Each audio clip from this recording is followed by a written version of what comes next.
Gipaimbestigar na sa kapulisan ang video scandal nga nag-viral karon sa social media kalabot sa grupo sa mga batanon nga mimolestiya sa kauban nilang babae sud sa sakyanan.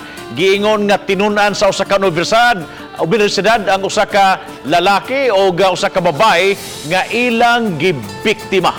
Or upat ka lalaki ni, usa ka babae. Ani ang report.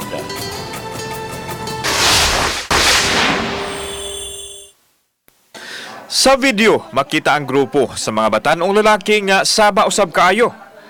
Makita ang usa ka babae nga nagsandig sa laing lalaki.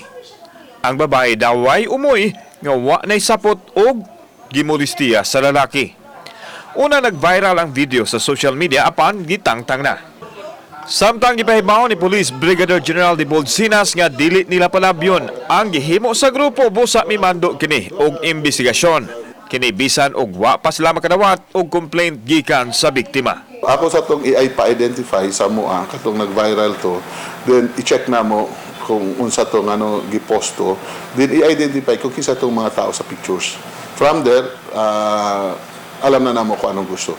Kasi we'll just investigate what really happened.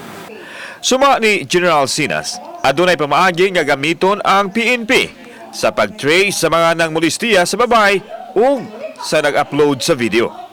Makikalayon usab ang kapulisan sa universidad alang sa ilahang imbestigasyon. Dunay awhag ang opisyal sa biktima o sa mga suspect. Katong babae na dito sa nag-viral, kung gusto niyang mukuan mo mga tabang o sa iya, we're very willing to assist her.